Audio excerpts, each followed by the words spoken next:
What's going on, buddy? What's up, Paul? Why? I am very lonely here. I'm stuck with just your pop. I know. I'm sorry. I can't be there. I am in a hotel outside of Boston. Nice. Right, this is our first episode. First separate. episode apart. It's lonely here. Yeah, but you're working, dude. I am. I'm working. And once again, we see each other's fucking coattails. I know. Same show I was working on. Your travel in day was my travel out day. One day we'll be on set together. Yeah. But it's funny. We're talking about the highs of getting the work in between periods of no work.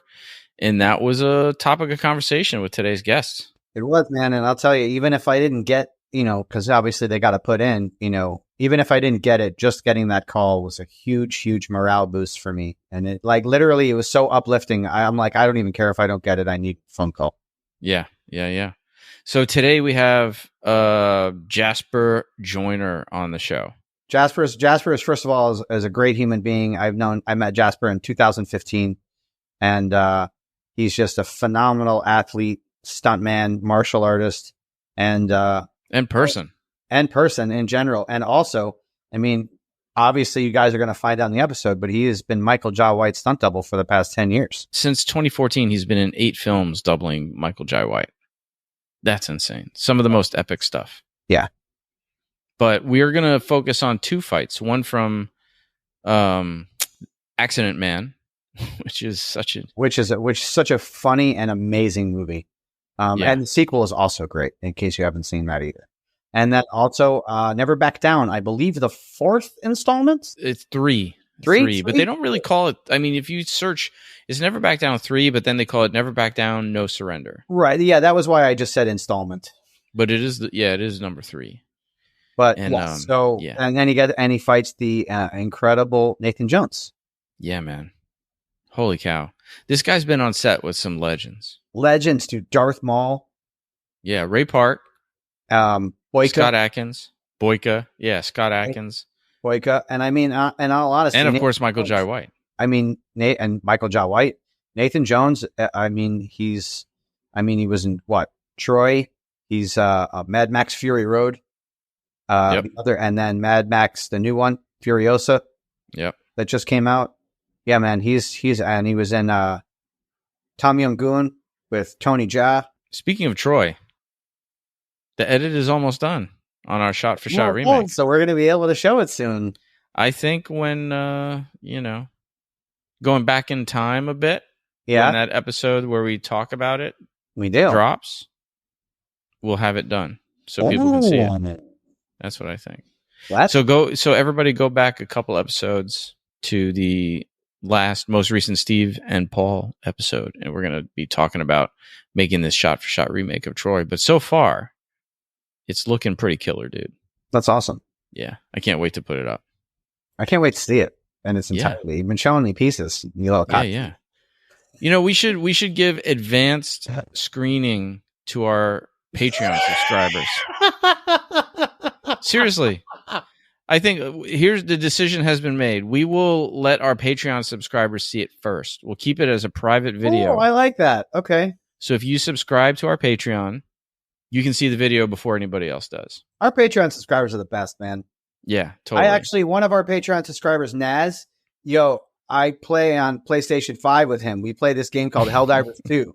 Like literally a few times a week. It's awesome, dude. He and I just blow shit up and kill aliens and shit. It's awesome. That's awesome. So if you are interested in subscribing and supporting this show, we just announced a new perk. You're going to see this. You'll get the first view of this. So please follow, and subscribe. Yeah, and on all of our platforms. Yeah.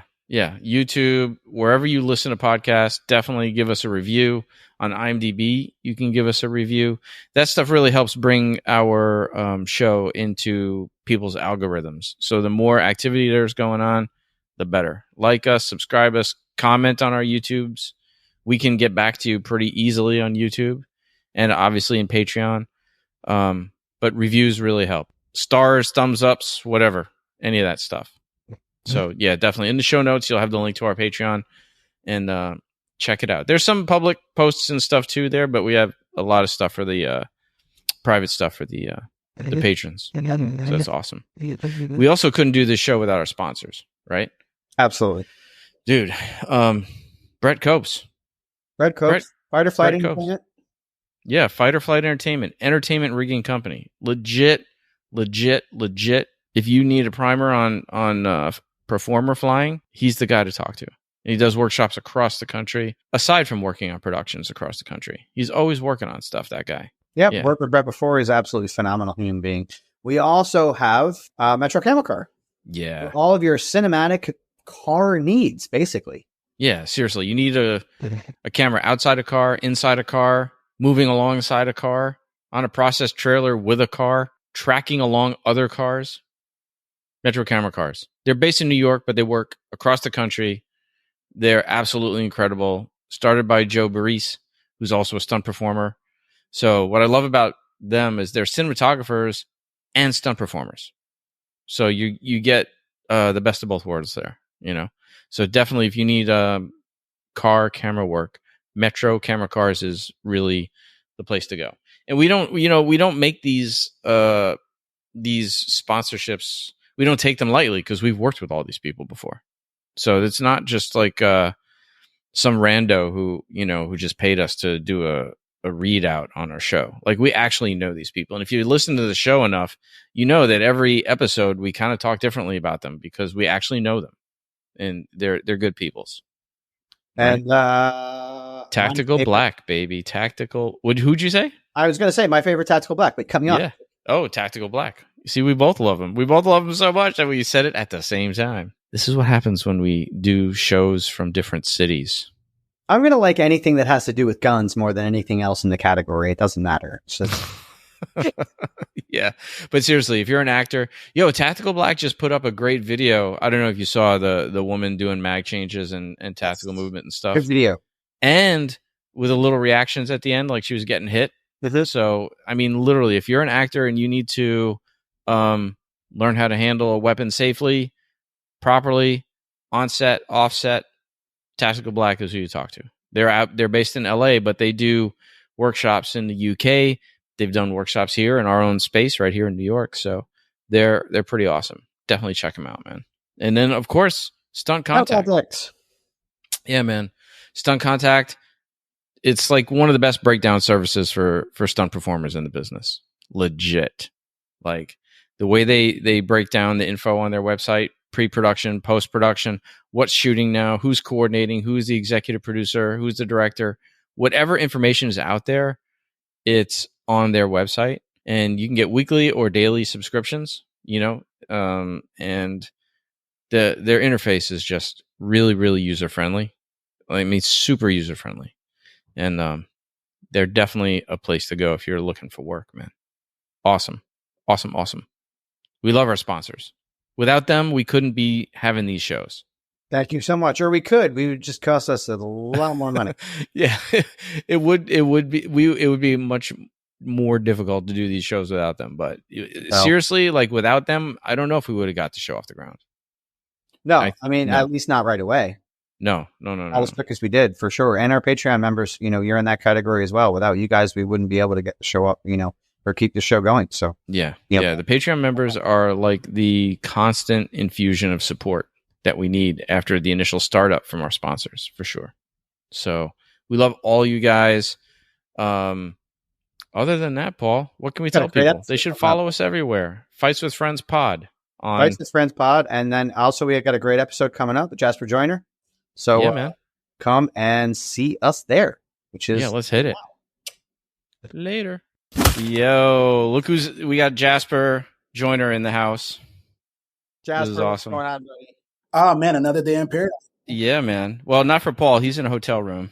I mean, look, it's really nice out here, man. I spent the entire morning going from comic book shops all around Massachusetts. I know you went and did like the fucking the rich history that this whole place is known for, but fuck that. I went to the comic book stores. So for those tuning in, Paul is in Boston working on a show that I literally just came home for. So once again, we're like two ships passing in the night. He arrived. His travel in day was my travel out day. So we've still never worked together on anything that wasn't ours. Yeah. And so, and Jasper, you're in Detroit? Yeah, yeah. Well, I'm a little bit outside of Detroit. I'm actually in a small city called Bay City, Michigan, that no one knows about. I always use Detroit as the landmark, though, because Okay. everybody knows Detroit. Yeah, for sure. So where's Bay City? Bay City's about I want to say about an hour and a half north of Detroit. Cool. So this is a Tri-City episode right here. What are you doing out there? Living, man. Living, taking care of the family. Taking one day at a time. Absolutely blessed. So, yeah. Cool. Just waiting for the new opportunities. Constantly training. Constantly working on my mind, body, and spirit. But right now, at the moment, is being here for the family. And you have a wife, you have a little girl, right? Yeah. So, dude, actually, I have a wife and I have 3 daughters. You have 3 daughters. That's right. Yes. So I have 3 daughters. I think you had 2 when we first met. That is correct. Yes.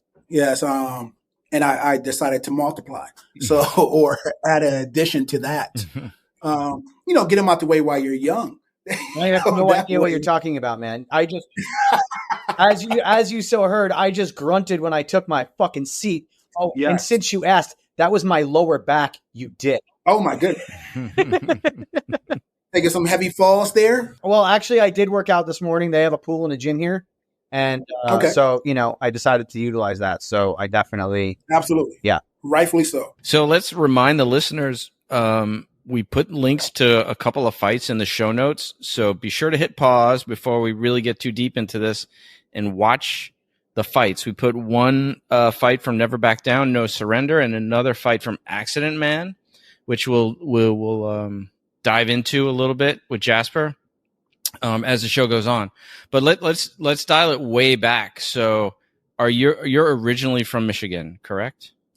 Correct. Yeah. And so how did I mean, we know how people end up where they end up. There's an egg, a sperm, but how did you end up in martial arts? And was this sort of your, like me, I was put in martial arts daycare and it kind of clicked, but was it something for you that you always wanted to do, or how did that whole thing happen? Yeah. So I think like all of us, as we're growing up, we dabble in different things. Martial arts was one of the things that I dabbled into, but nothing that I really took serious at that moment. I really didn't get serious into the martial art world until I really got into the stunt world.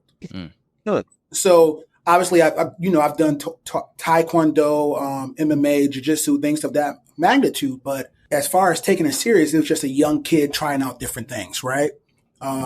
Which my parents put me in based on discipline. Growing up, I was kind of like a hothead. I had a huge temper problem, right? So it's like, okay, where can we take these anger issues or all this energy? Where can we put that? So martial arts was one of the things that I was put into, but I never stuck with it until later on in life. Were you an only child, or you had other siblings, or it was just you? Oh my gosh. Dude, I have 5 sisters. So yeah, I have 5. And now you have 3 daughters. I was going to say, You're keeping the family trend going. Yeah. Yeah. So 5 sisters and 3 daughters, and I'm the oldest out of my sisters. So that was pretty rough.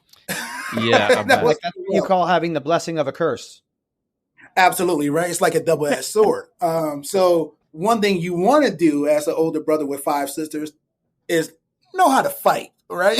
You gotta need to know how to fight, man. You got 5 sisters, and now I have 3 daughters, and it's like I kind of need to know how to fight and be the protector, So right. So which one did you try all the new stuff you were learning on in martial arts?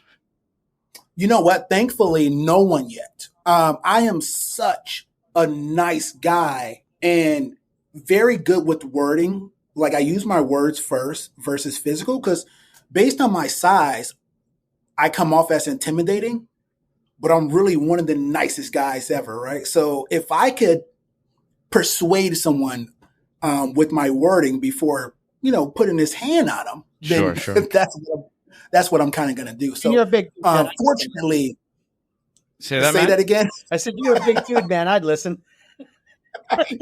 So fortunately, I have not had to put my hands on anyone. That's good. I mean, I was thinking when you were a kid and you're learning, you were put into martial arts for management, anger management. Which of your sisters did you come home and say, "Hey, I learned this new thing. I want to try it on you"?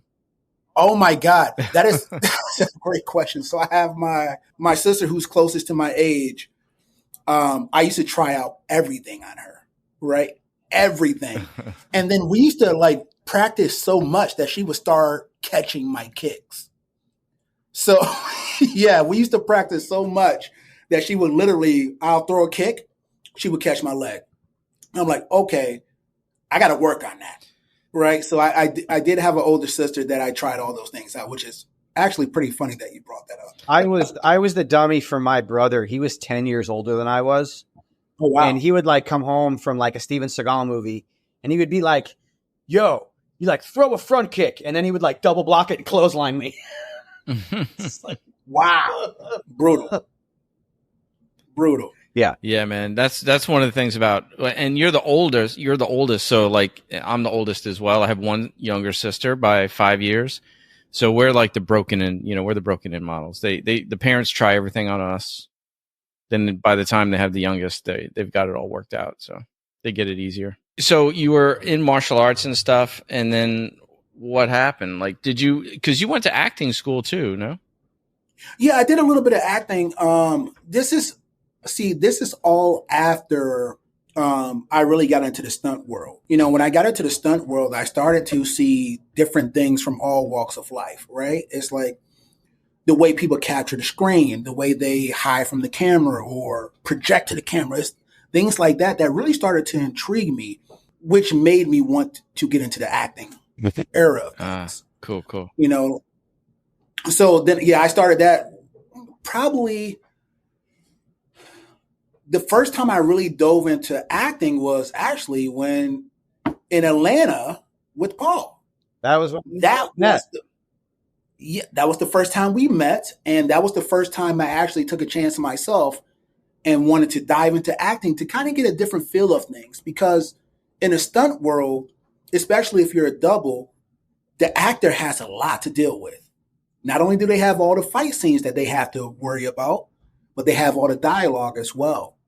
So I wanted to get an understanding of exactly what the actor goes through. Sure. And then there are going to be times, right, where you have to mimic them, right? You have to mimic, might even have to say their lines and mimic their postures and stuff. I don't think people really understand how much goes into doubling, even if you end up not on camera, right? Like there's a lot of work that goes into working with an actor before the cameras even roll, right? And absolutely. And I will just say, a step further for you. You are doubling a guy who knows how to fight, who does a lot of his own stuff. So not only do you have to emulate the way that he walks, it's not like you're just he's walking into a room and you're becoming him and then you're doing a fight and he kind of has to look like where he has to learn how to fight.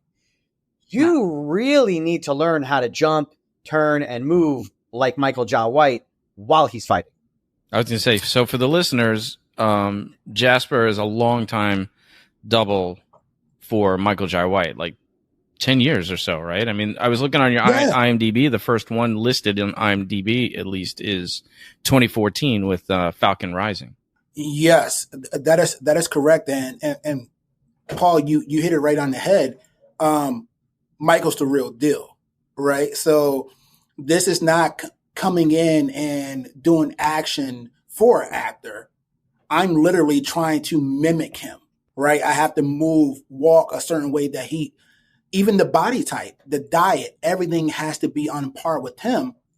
You know, so working for Mike in the 10 plus years that I have, I've never had to throw a kick for him.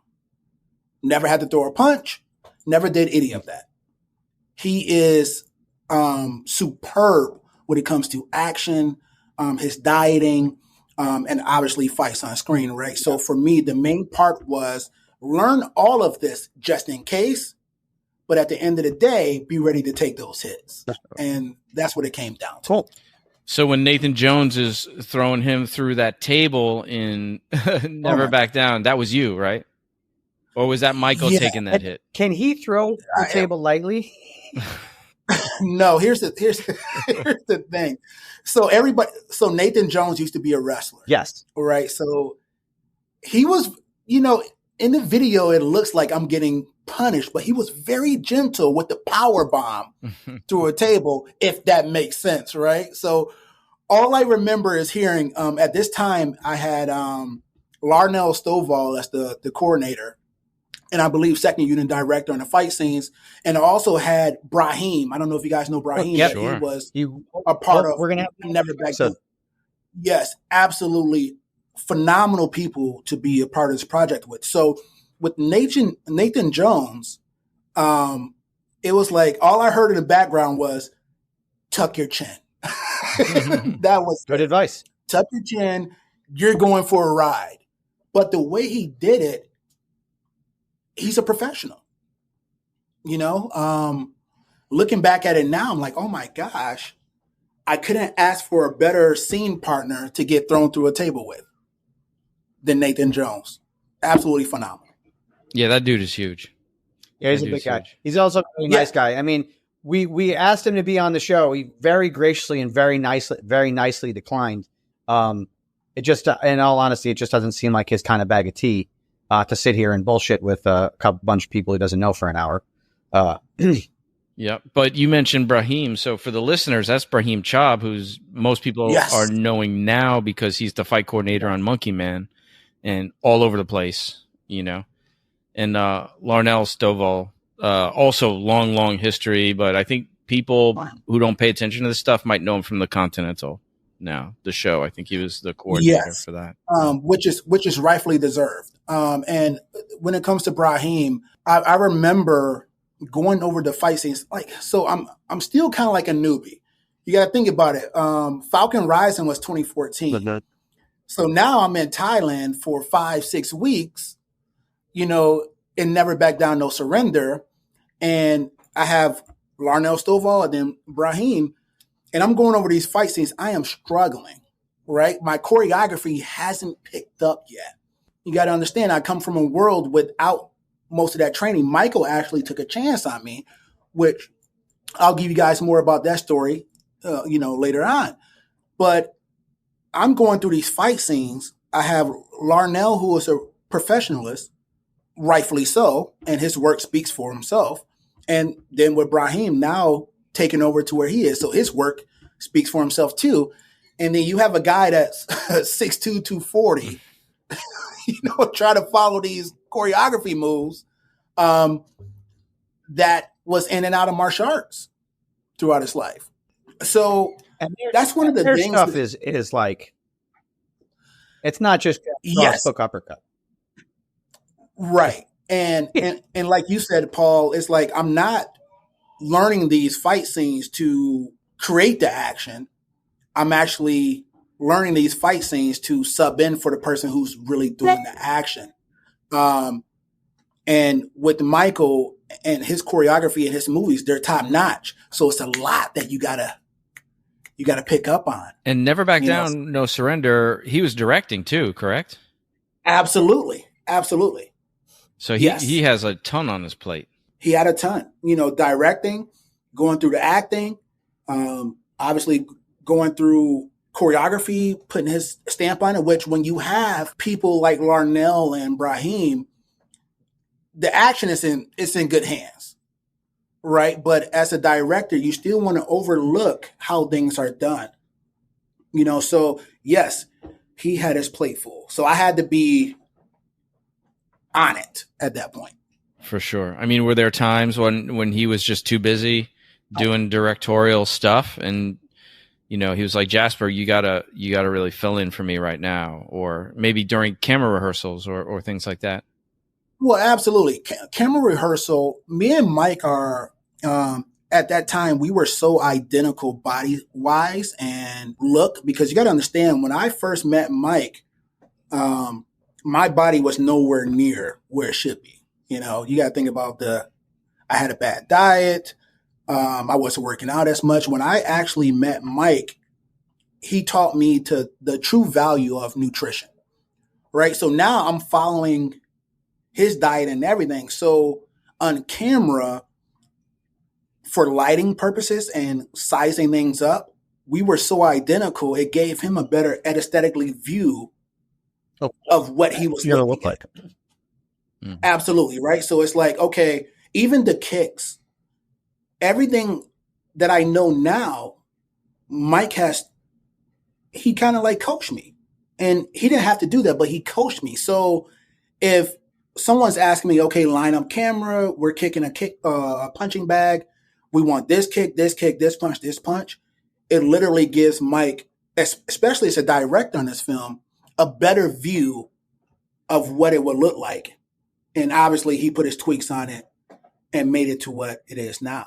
I've got to ask, so this being, what it was there anything that they had you do that you were just like, yeah, I could do that, but inside you were like, fuck me? Dude, that's every project. No, that's every project. It's like, wait a minute, you want me to do what? But you can't say it, right? You have to push through it, especially being a professional. You have to push through it. But what I did do is if I heard that, hey, do this, and I'm thinking to myself, like, there's no way I'm doing that. There's no way. I went home and I practiced that. As soon as I got done filming, that's what I worked on. And I told myself I would never be asked this question again and not be able to do that. But yeah, that's every project. You know what I mean? But you push through it. Yep.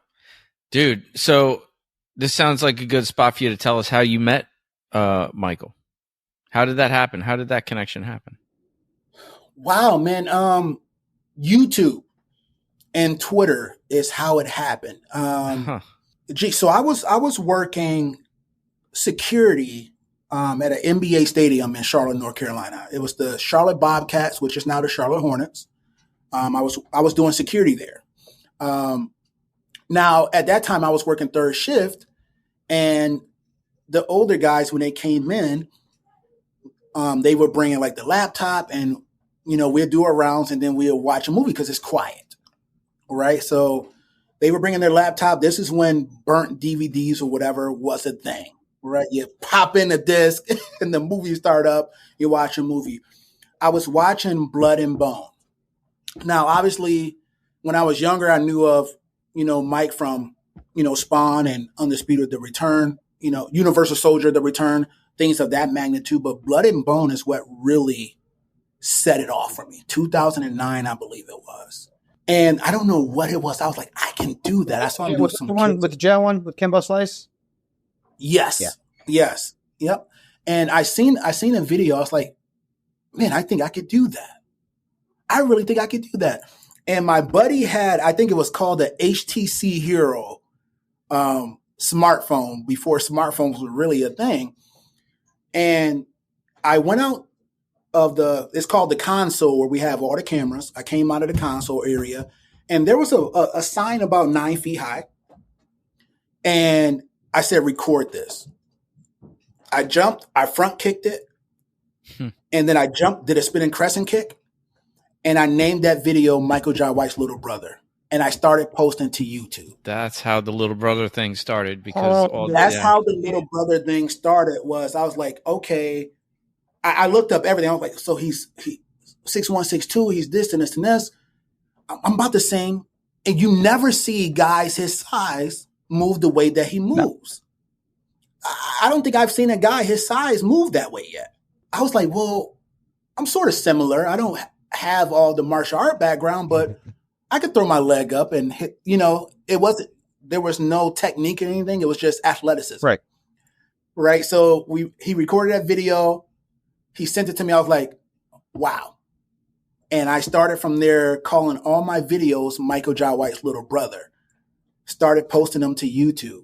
I had Michael Jai White's Little Brother 1, which wasn't much, but Michael Jai White's Little Brother 2 really started to take off. I had, I think in a couple weeks, hit 100,000 views. And then I started getting up to 200,000, 300,000. People started commenting. Oh shit. So I started taking that. And this is back in 2010, 2011. And at this point, he hadn't seen it yet, or as far as you know. Yo, he has not seen it yet. So like that story of that guy who was like singing Journey in karaoke in Thailand. Yeah. And now he's like the lead singer of fucking Journey because they saw the video. It's crazy, right? So what I did was I took that video and I started posting it on Twitter. This is before everybody became like verified and you had all the verified stamps. And I just went on and I just started finding every Michael Jai White person and just putting all the hashtags in. So I'm like hashtagging away, like just like a book of hashtags, right? Martial arts, action star, Michael Jai White, and tagging on the movies or whatever. I think I did that for about 6 months. 6 months of just tagging this video over and over and over again, commenting with everyone on YouTube. And then finally an account commented on that video, right? And at this time, I did not know it was Michael Jai White because there wasn't a verified stamp. Mm. All I heard was, hey, make sure you turn your hip when you're kicking, right? Make sure you turn your hip. And I'm sitting here like 300,000 views. I think I'm I'm top dog now. And I'm like, how dare you? How dare you tell me to kick? I'm Michael Jai White's little brother, goddammit. Yeah, like you're not verified. You're not even a real Michael Jai White. How dare you tell me how to kick? You don't have the right hashtags, dude. Like, no, it's not gonna happen, right? So it was a little bit more explicit than that. I was like, how dare you tell me how to kick? Like, you're a grown man pretending to be somebody else. Oh my like the God. cat, yeah, you're not verified, so you're catfishing. Right. You're not the real Michael Jai White. You're not going to tell me how to kick when I have 300,000 views. Who are you? Little do I know 300,000 views now means absolutely nothing, right? Like, wow. It's a different world that we live in. So he was like, hey, you don't have to talk to people that way. I want to know what Taekwondo school you went to for anger management, man.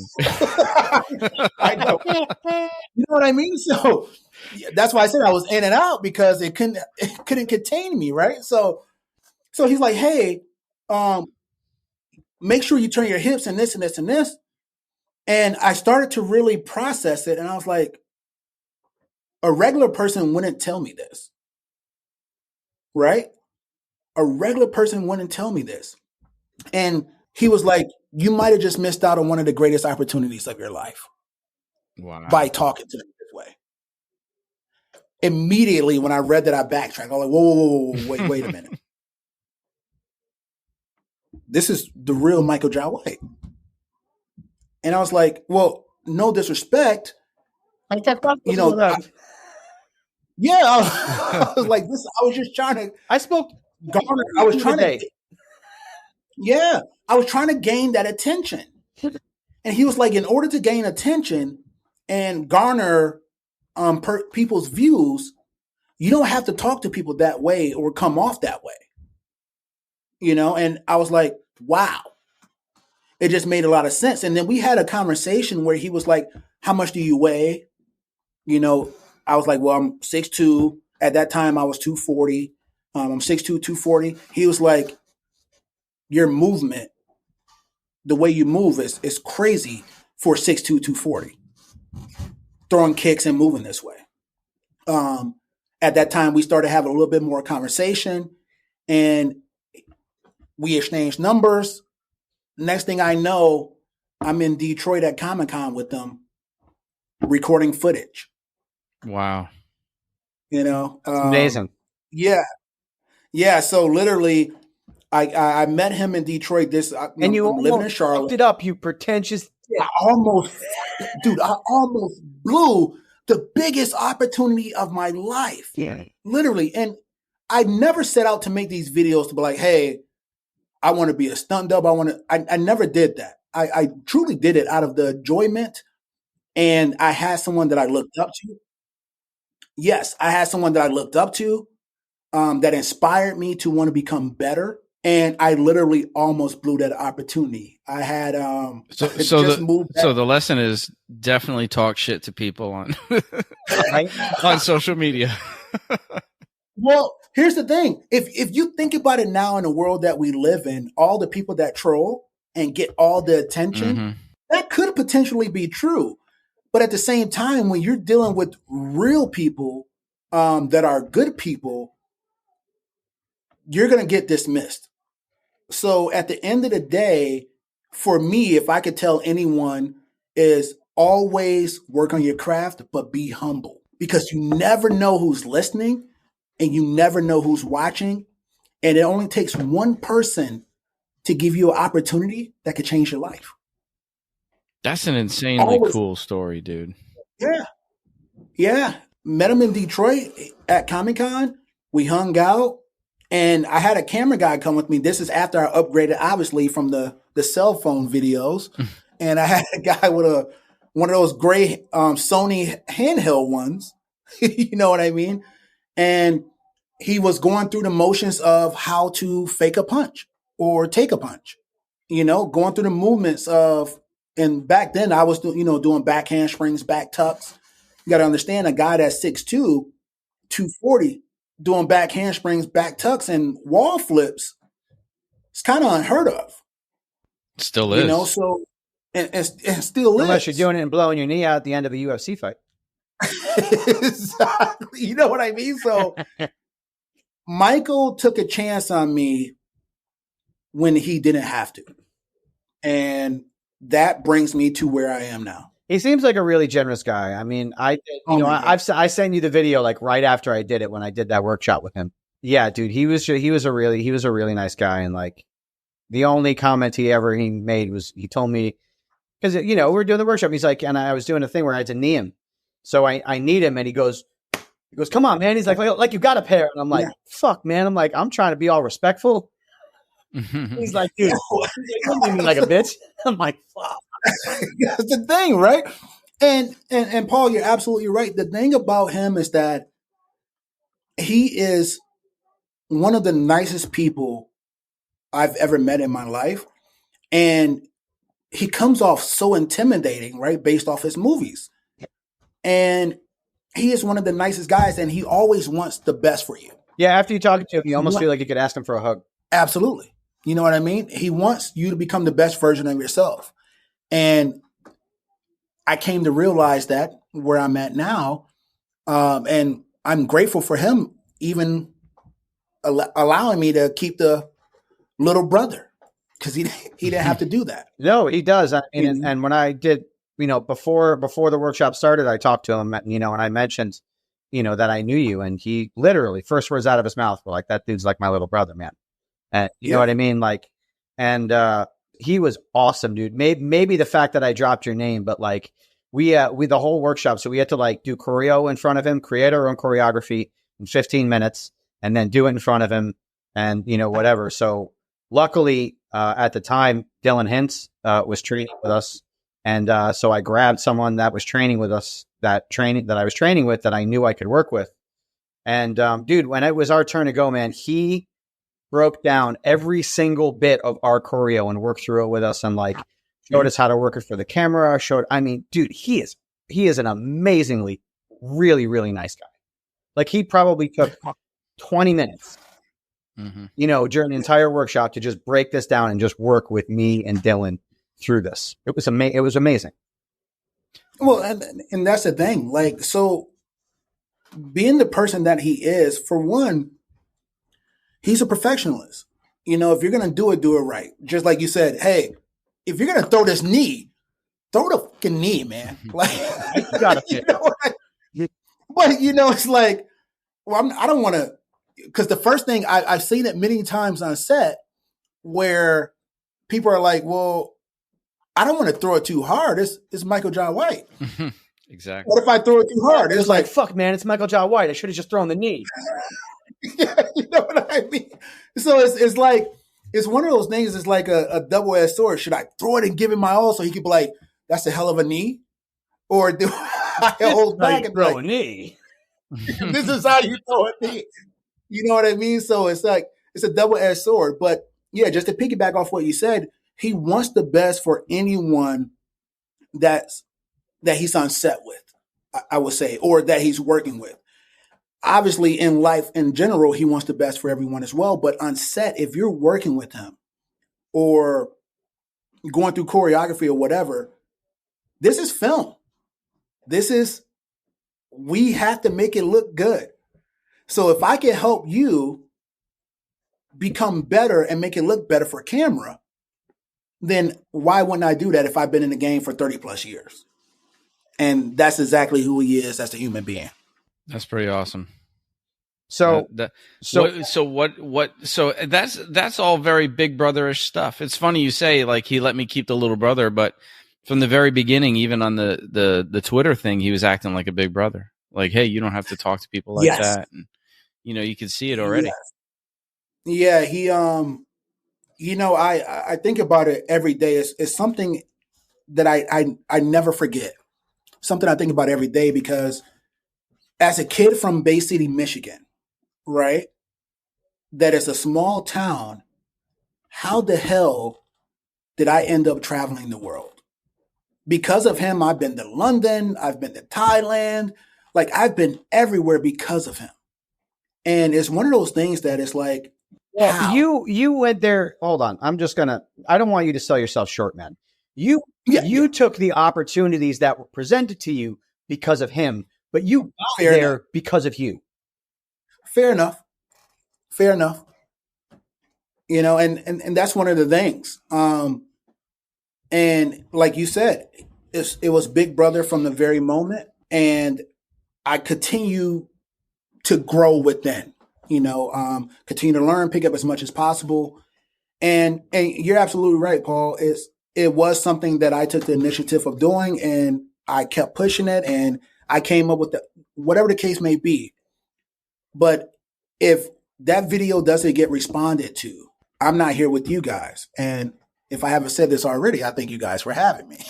So let's just get that out there. Well, we're glad to have you here, man. And man. It's funny now that you went there. So in between, when you met him and before you got this, you and I met, man. And you and I met in the most fucking ridiculous, craziest audition that now when you go back and you think about was the shadiest fucking thing ever.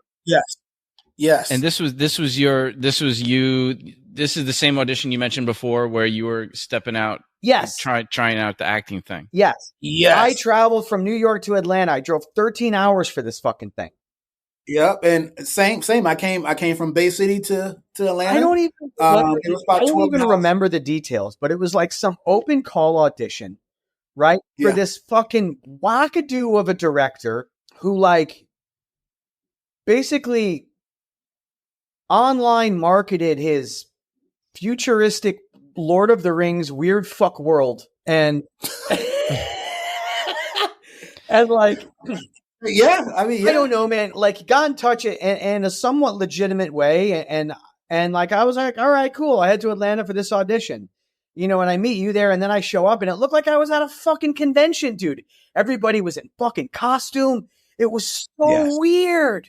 And you met somebody else at that audition, I think. I remember you telling me you met somebody else that went on, like a young kid that went on to. Oh yes, I forget who it was, but I did. I met a kid who's like super famous now. Yeah.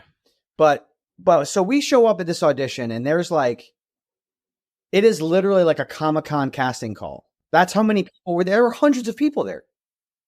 I don't know how this guy pulled this off. Hundreds of people there. So Jasper and I, we immediately start talking. He says he's Michael Jai White's stunt double. So I start fucking nerding out. And then, we're talking about how I'm trying to get into stunts. And he looks at me and he's like, okay, whatever, small little white man. And then and then we start talking and we start like doing a few things and we start moving and and he's like, okay, and then you and I ended up teaching a fucking workshop the second day. Yes, absolutely. It was awesome. Like there was probably about 50 or 60 people that were at this audition just outside watching us. And we literally just taught like a brief, small, like stunt workshop on just how to take hits and how to sell action. And like, it was awesome. That was probably one of the greatest moments of my life as well. Because for one, I met you. Two. Now don't lie. You don't have to lie. No. Paul, how long ago was that? And we're still in contact now. It had to be 2016, I think. Jesus, man, it was so long ago. Maybe even 2015. And it might have been 2015. And it's one of those things. And plus, the second thing is that we stepped outside of our comfort zone. We wanted to become something more. And the beautiful thing about this story is that even though it was kind of fucked up, right? Like the whole thing was messed up. One, me and Paul, we ended up with another guy in a scene together. That's not. Which is really weird. Out of all the people there, we ended up in a scene together. It was awesome. Which is awesome. And we put on the acting display for everyone around us. But even that is that the stunt, like you put on to think where you are now and what you guys are doing now, to think you were asking about getting into stunts. And now look where you are now. You've always had it's manifestation. Thoughts become things. And it took a little bit longer, but look where we are now. And how amazing. It's funny. You meet a lot of people along this journey and you don't always keep contact with someone, but you and I kept like, no joke. It wasn't like I reached out to you for this episode. We have kept contact consistently throughout the years. Yes, absolutely. You're a great person. You're genuine and you know your shit. I mean, we're not going to, you know what I mean? I haven't had the pleasure of meeting both of you guys at once. I wish I was able to be there. I think I talked to you about it, Paul. I said, I wish I could have flew out, but me too. Shit, you're doing. I wish I could be there as well.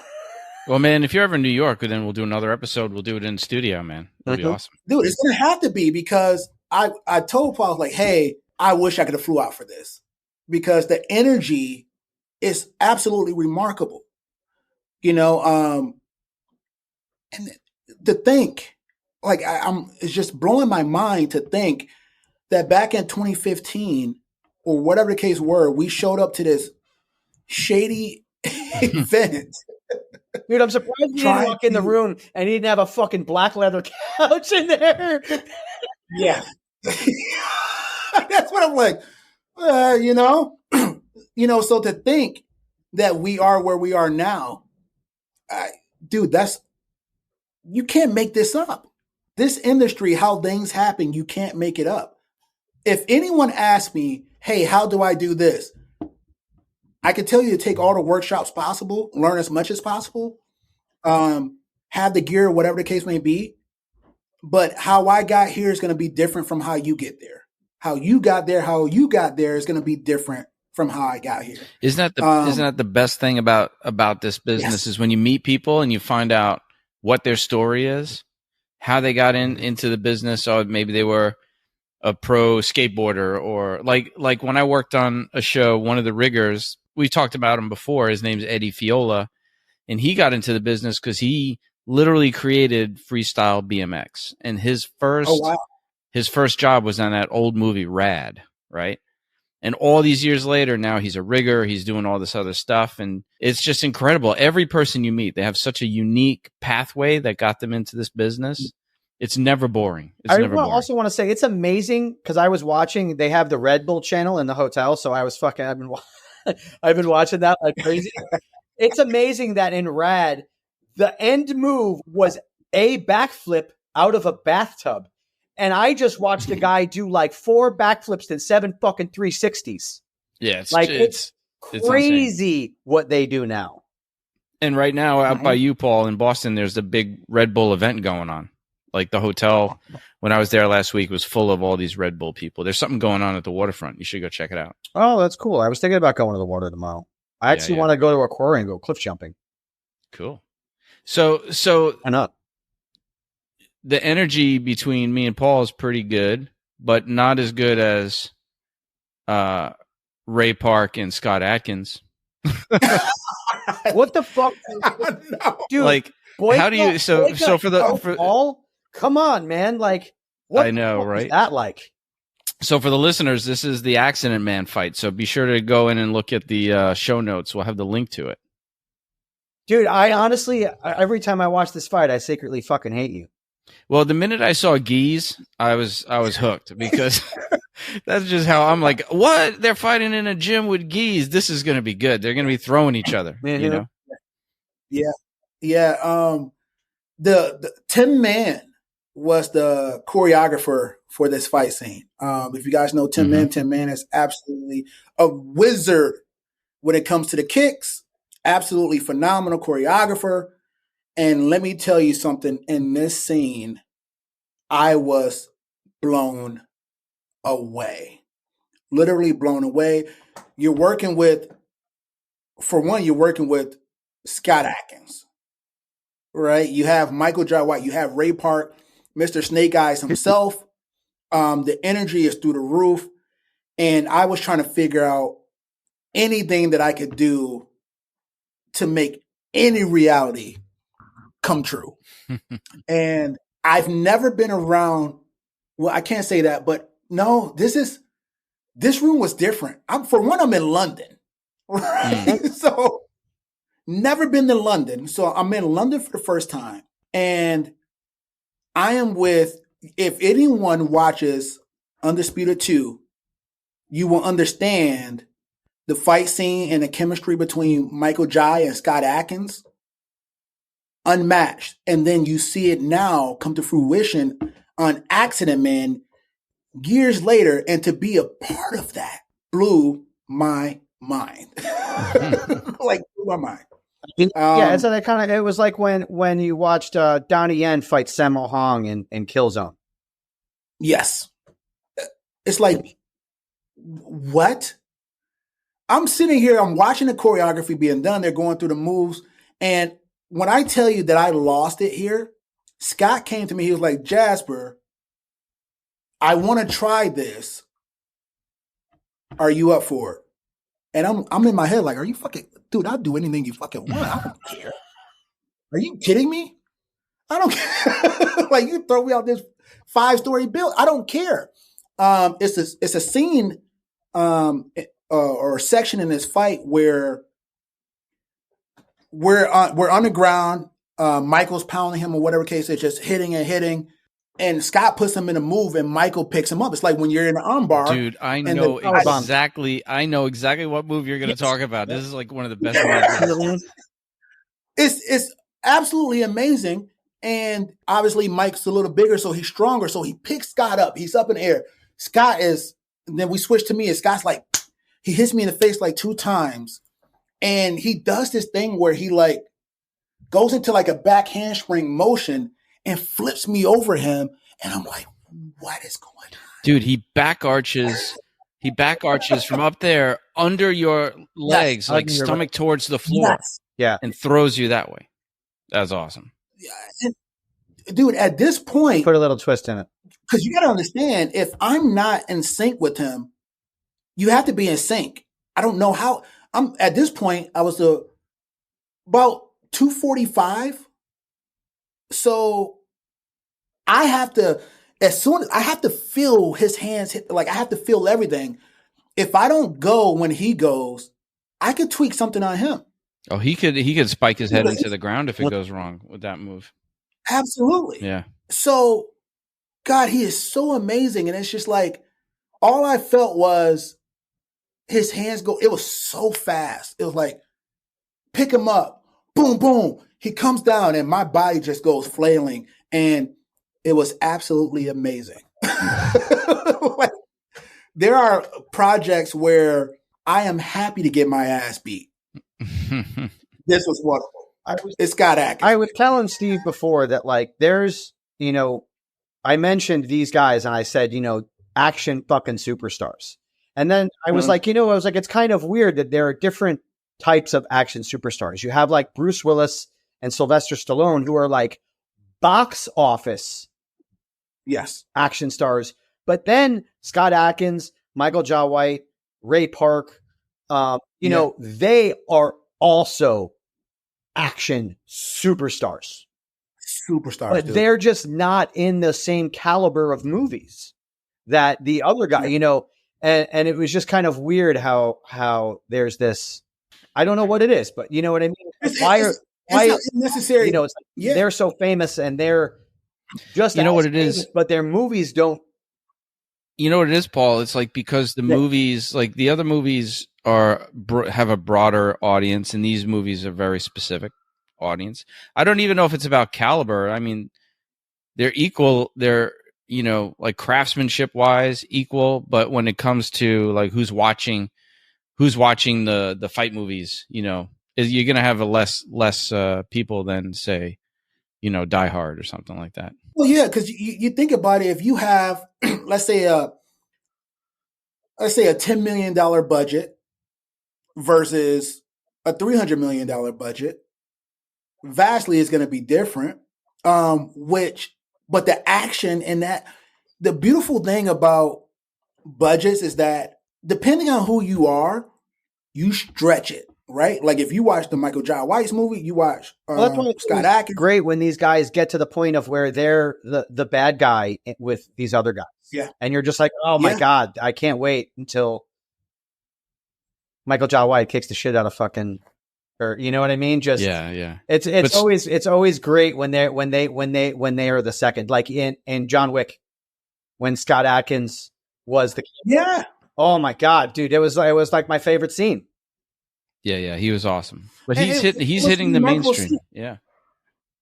Well, he's definitely getting there. Even with when he was in Doctor Strange, and he played the second guy to that. Even with Michael Jai White in a scene with Heath Ledger, you know how he captivated the scene. You know, so you know, I think he said, I give $1 million to anybody that takes this clown, whatever the case was. In those scenes, they thrive. It's just crazy how in this industry, there's so many different directions you can go. And there's a different level of what you can reach. So whether you want to be a stunt coordinator, fight choreographer, second unit director, action star, whatever the case may be, rigging, it's so many different levels. If you find what your passion is, you can potentially hit it.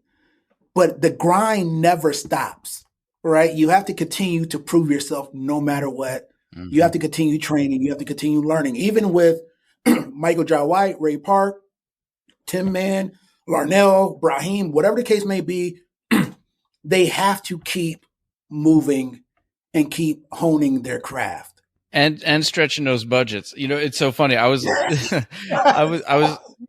earlier today, I was listening to another podcast. I've mentioned it on the show before. It's Talk Easy. It's a great podcast. But this one was with Linkletter talking about Hitman, the new movie Hitman coming out. But he was talking about it's out now, but the one on Netflix. What's that? Yeah, the one on Netflix. Yeah, the one on Netflix. But he was talking about his early career, and he's like, you know, being a filmmaker is almost like being a criminal, because you're doing everything you can to make it work. And he made this great equation to like a mob boss. Like, you'll have a good run, you know, and then like, so, you know, maybe I'll just borrow this equipment to make my movie, and you know, like maybe I'll just shoot over here without the permit. You know what? Maybe I'll just go guerrilla over here. But whatever you got to do to get it done, and then you'll have a little success, and then you move forward, you have a little more success. And he said that it just does feel like you're kind of a small time criminal getting away with stuff, you know. And just like every mobster, they get to a point where, well, I had a good run, man, but you know, now, you know, it's like you said, now it's time to hustle again and start the grind again, because it doesn't go on forever. No, it doesn't. And I believe that's where the term comes, strike while the iron is hot. You have to strike while the iron is hot. Because if you lose that momentum, you could potentially lose yourself. if you're waiting on jobs, you're waiting on opportunities, if you're not writing, you're not training, you're not reaching out to people, you can lose that momentum and put yourself in a bigger hole than where you started. That being said, when I first reached out to you and I asked you to kind of be on the show, you were a little apprehensive, let's say. Absolutely. Now that you've been on the show and whatever, how do you feel? And then why don't you just let us know? Because I think it's a valuable thing for our listeners, especially our stunt listeners, to kind of hear, where you're at now, where you're going, and I think all of this kind of plays into that. Well, the first thing is you and Steve have been absolutely amazing, and you made this as welcoming as I feel like I'm right there with you guys. It would be like if we were all out together having a drink or watching a game or watching a martial art movie. Like the camaraderie or whatever is absolutely phenomenal. So for one, I'm happy that I came on, and I hope I can come again with with future stuff. And being on this podcast now makes me actually want to work even harder. I'm sitting here drinking coffee now to hopefully go back to the gym and get a good session in. So this is a podcast that is motivating me and making me realize why I started in the first place. I think in life or with anything that we do, we forget why we start something. We lose the love or forget why we loved it in the first place. And having this moment with you guys to go back through all those special moments makes me realize why I loved it and why I've done it as long as I've done it. It's absolutely amazing. And based on what you said earlier when we talked about, I was a little apprehensive because it's like, man, but what am I doing now? Or what's next? When you join something like this, at least for me, it makes you think about, okay, what can I do to become better? Because the one thing at least for me, the one thing I don't want to do is, even though my past moments were amazing, absolutely phenomenal, and I will tell those stories until the end of time, I need to use those to motivate me for the future. So. You don't want your future to be your past. Absolutely. Absolutely. We will be getting together at some point watching movies in person for sure. Yeah, I feel like that's going to happen at some point. It is. Yeah. It is. Well, at this point, it has to. And then of course we're going to get drunk. What we're doing, we're going to be like, "Yo, we got to go outside and try that." Well, I think that's a beautiful thing. That's one of the reasons why I wanted to come. We can't watch any movie with Bree Ham in it because one of us is going to throw out our fucking back. That's right. That's like the studio setup you guys have and the training that you guys go through. I think I just seen something posted earlier where somebody made it to the puke board. Oh yeah, that's right back there. Oh yeah. I'm like, I got to get out there and get on the puke board. You know what I mean? It's one of those things, the energy, and you learn this as you meet people, you gravitate towards that energy. It's a certain energy that makes you want to do better. If we talk about the 2015 in Atlanta, you coming from New York, me coming from Detroit, whatever the case may be, and then we're putting on a damn workshop. Hundreds of people, you and I. For hundreds of people. And I believed you were so awesome at what you were doing. They wanted you to move on to actually choreograph. That fucking jerk off called me and he asked me to be his fucking stunt coordinator. And I said yes, knowing I'm like, this guy's so full of shit, but I'm going to say yes anyway.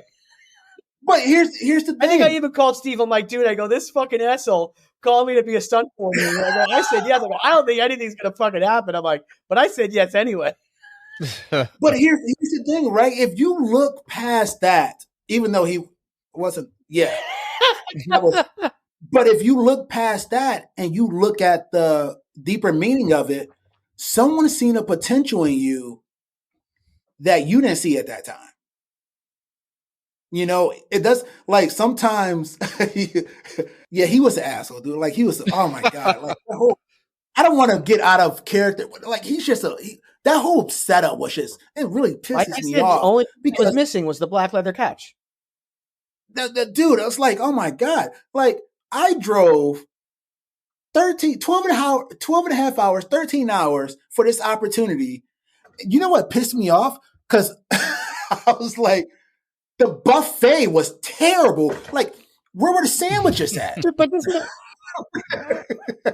But the point is like someone seeing a potential in you that got you to where you are. And how it works is that we take the good for the bad, right? You could have been like, okay, what you did, this guy's a piece of shit. Or you could have been like, well, this is not going to stop me. I have to keep going. I have to keep pushing forward. I have a goal. I need to reach it. And look at you now. I met Jasper, so let's go. Or we could go with that. Mm-hmm. It's a beautiful thing. And it's the same thing that brought me to my earlier point is like, without any of that, I wouldn't be here. Without meeting you or, working with Mike or whatever, I wouldn't be here. But like you said earlier, we decided to move forward. Same with you, Steve. Like we decided to keep pushing. Yeah, man. Listen, open doors open for us every day. Dude, yes. I'm in Boston right now, but the day before I was in Boston, like, man, I don't know how long it had been since I had gotten a phone call for work outside of mocap work, which I really don't count because I get it every month, like it's fucking like it's a union job or something. And and sometimes I don't even get it, but you get the call for availability. But like to get an actual call, even if I wasn't here in Boston now, was so morally uplifting to get just a call for work. Yes. Like even I swear to you, I didn't even care if I got it. I just needed to know that there was somebody out there that wanted me to come and I get killed or do something on film for them. Like it was just that feeling was amazing in it. And all it took was that small little spark to just stop the weird shit from going on of just being like, do I need to change my career? Do I need to do this? Do I need to jump ship? Do I need to blah, blah, blah? Like these are all the things that we go through that, I'm sure you go, especially when it's slow. And then when you go from COVID to a strike to a pending strike. Look, without all that, without the COVID, without the strikes, this business is already like this. One day you're feeling like you're on top of the world, and then that production's over, and okay, now I'm all the way at the bottom again. What am I going to do now? And then you know what I mean? It's up, and then you feel somebody called, I got it up. Now I'm back down to it's like this emotional roller coaster is one of the hardest parts of this business. Oh, and you're absolutely right. I mean, you literally hit it right on the head.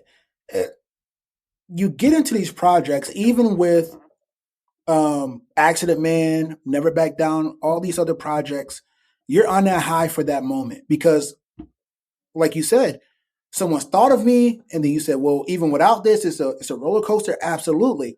You're happy in that moment, but once that moment is done, you don't know when the next job is coming, right? So it is the most inconsistent work possible because especially if you live in a city where rent or your mortgage or whatever the case may be is through the roof, you're thinking about, okay, how am I going to pay for this? How am I going to do this? Should I get a regular job? Should I take up serving? Should I? And your mind is just running. And especially if you have a family, it makes it even harder because you don't have the time to take those days off and say, I can't work. And then also, and I know I've mentioned it before, but then you have the people that are in this business that are like, oh, well, if you have another job, you're not true to being a stuntman.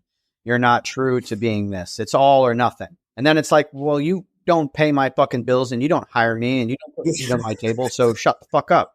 Like, who are you to tell me that my ego needs to get in the way of how I make money for my family?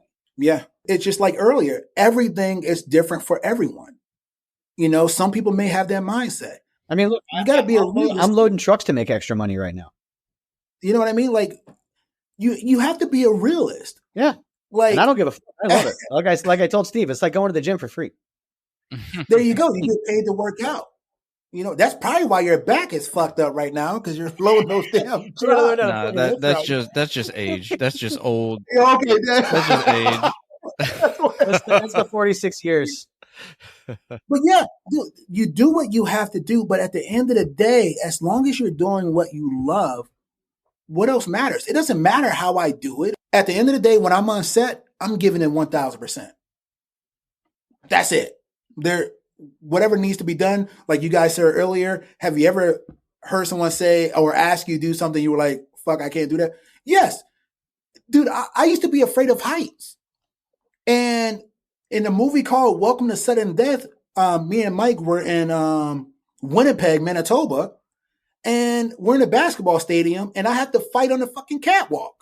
They have to like film it. Like I'm on a catwalk. I'm scared as fuck of heights. I hate heights. But guess what? I got over it really quick. Right? It's like, I got to do this or I may not work again. You know what I mean? Like, but at the same time, you're like, one and done, baby. One and done. Just get this over with. One and done. This has got to be it. If they say, hey, let's get it one more time. No, I got to be perfect now. You give it 1,000% when you're on that set. You be as professional as possible. And whatever you do afterwards, it could be a year, 6 months to a year, especially if you're not living in a big city. I live in Bay City. You know what I have to do to get on like a Marvel show? Well, for one, I have to move. Mm-hmm. Right? I have to uproot my family's life. Just because I don't want to do that doesn't mean I don't want to give the industry 100%. Just means I have to be a realist and understand that we're surrounded by family. So when I do travel, I know my family's taken care of. If I move to Atlanta or New York or LA, I'm starting over. Mm-hmm. Right. It's something new. Let me tell you, that's a risk. It's a choice and it's a risk, but I think it's an honorable choice. And I mean, we're coming up to the end, but I got to work with Scott Glenn recently, and he's like 80, he's 84 years old now. Legend, like absolute legend. And he told the story that when he was in Urban Cowboy, like he had been in stuff before, but he wasn't like known, and his manager said to him after Urban Cowboy was done, be ready for your career, be ready for your life to change. This is going to change your life, this movie, big movie, John Travolta, Deborah Winger, it's huge, right? They were filming it in Texas, and he lives in Idaho. I want to say Idaho, Iowa or Idaho, but I think Idaho. And he gets home, and there were 10 scripts waiting for him when he got there already. Wow. Word had traveled, like he just killed this, right? And his managers and agents were like, dude, you got to move to LA or New York. You can't stay here. You got to, this is for your career. And you know what? Back then he said, nope, I'm staying here. They want me. They know where to find me. All these years later, decades later, still married to the same woman, still living in the same town. He's a sheriff's deputy in that town. I mean, he's just was like, this is where I am. This is my home. This is my family. And you can make it work. You can make it work, totally can make it work. It was so inspiring to hear him say that, because when you're young and single and whatever, and you feel like, I'll live the carny life. I'll jump down to Atlanta for a bit. I'll go to New Orleans for a bit. There's a lot going in New Mexico right now. Let me head down there. But not all of us can do that, right? It's like we have home bases, definitely. I mean, I have a new baby now. Even I went for a bachelor party. That was kind of the longest I've been away. But, now that I'm here, it was kind of funny. Tomorrow's Father's Day, and I didn't even think about it until like I was already like, yep, blah, blah, blah. And then my wife's like, it's Father's Day. And I was like, whatever, fuck it. But see, I'm like, damn it. Towards like later on, I'm like, I don't know if as my daughter gets older, if I would make the decision to take a job and be away on Father's Day. It's like, I'm not going to say it sucks, like, but when my kid gets older, I think that's something, and they're going to remember. I think that's something I want to be around for. And hopefully you'll be in a place where you can bring them. Sometimes you can. That same movie with Scott Glenn. Honestly, if they didn't have plans with my father-in-law and brother-in-law, whatever that, if that's what he's actually called, my sister-in-law's husband, I guess brother-in-law twice removed with a third cousin. I don't fucking know. I don't know. Anyways. But like, they had dinner plans. Otherwise, Jamie was going to come up here this weekend with the baby. Yeah. I mean, there's ways to make it work. You know? For sure. Dude, thank you so much for coming on the show. Yes. Jasper, this is awesome, dude. Man, thank you guys for having me. This was an awesome time. I can't believe I was able to sprinkle my honey potion and get you on here. Wait, say that again, Paul? I'm glad I was able to sprinkle my potion and get you on here. Absolutely. This was it was fun, so guys. worth it. I'm grateful to be on here, and can't believe an hour's already by. Holy smokes, that went fast. It's more than an hour. I had the timer set for an hour and 10 minutes, so we just hit an hour and 10. We're good. Very cool, man. So thank you so much. And the next one, hopefully, will be in person. For sure, brother. We'll talk to you soon. Absolutely. All right, guys. Have a good one. Thank you so much. Yeah, you too, man. Fights with Friends is brought to you by Breakfall Studios and Press Record Studios. Executive producers, Stephen Kepfer, Paul Veracci, and Tiago Benedetti. Produced by Matthew Kaplowitz. Associate producers, Becca G.T. and Jared DeCroce. Our video editor is Matthew Kaplowitz. Original music by Aru Luster.